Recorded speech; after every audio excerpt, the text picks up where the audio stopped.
So what does climate change, rise in temperature mean for the way cities need to be built?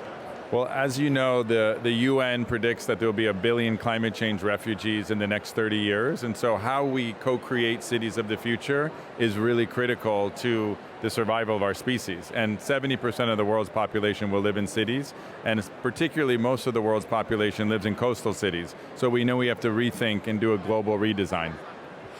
The report that came out on the first day of COP suggested that the world is not on track to hit that target of limiting heating to 1.5 degrees. What does that mean for those cities, particularly the coastal cities?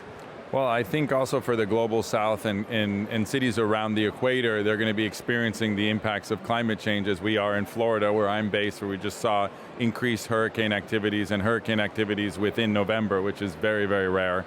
And so I think it's really important that we act even quicker, because we're not going to meet those global targets by the time. And I think we need to reverse climate change, not just stall it or stop it. You mentioned you're from Florida, Miami. You could argue that you're very much on the front line of this.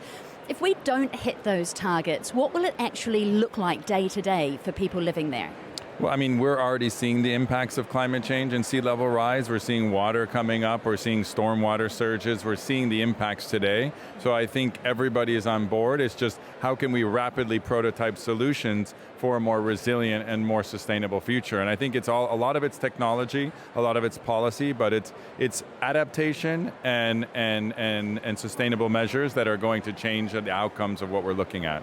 Well, let's look at what you guys are doing. Your organization is looking to build sustainable, resilient cities. What does that mean in practice? So a lot of it has to do with education and really climate justice and the most underserved communities that will be impacted most by climate change. So it's education, it's mobilization, it's food security, it's resilient buildings that, like we saw during the hurricanes, that were more protected, where you're undergrounding utilities in Florida, for example, that could be more resilient. So there are methods, there are technologies, and there are ways to move forward that we can change the outcomes of what's happening. I don't think we're going to be able to avoid it entirely, but we can reverse the course and avoid total ecological collapse if we're really focused on it and we really invest, in these solutions. I think our industry, the real estate and construction industry, is the most underinvested industry in innovation. 1% goes into R&D. And it's very heavy on carbon emissions. So what technologies should your industry be investing in right now? Well, I don't know if you're familiar, but there's carbon capture in concrete, there's hempcrete, there's 3D printing of homes, there's laminated timber solutions. We need to accelerate the adoption and approval of these different technologies quickly. We need to invest in them, and we need to break through all the bureaucracy that's preventing these things from happening. Good urban planning, good resources. So what will you be listening for in the promises and the policies that come out of COP that will help with that?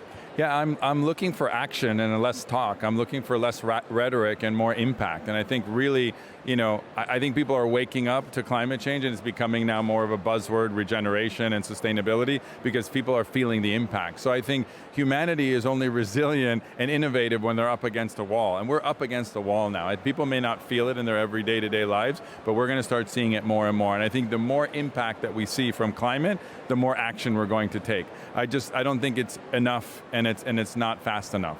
So I think we need to accelerate our investment, accelerate our innovation, and really accept what's happening, and really try to come together as a global community to share best practices and demonstration projects so we can overcome these challenges. But I don't think we're going to be able to avoid the impacts of climate change. It's going to happen, it is happening, and we need to get more proactive, more quickly now. Dubai Eye 103.8. Join the conversation.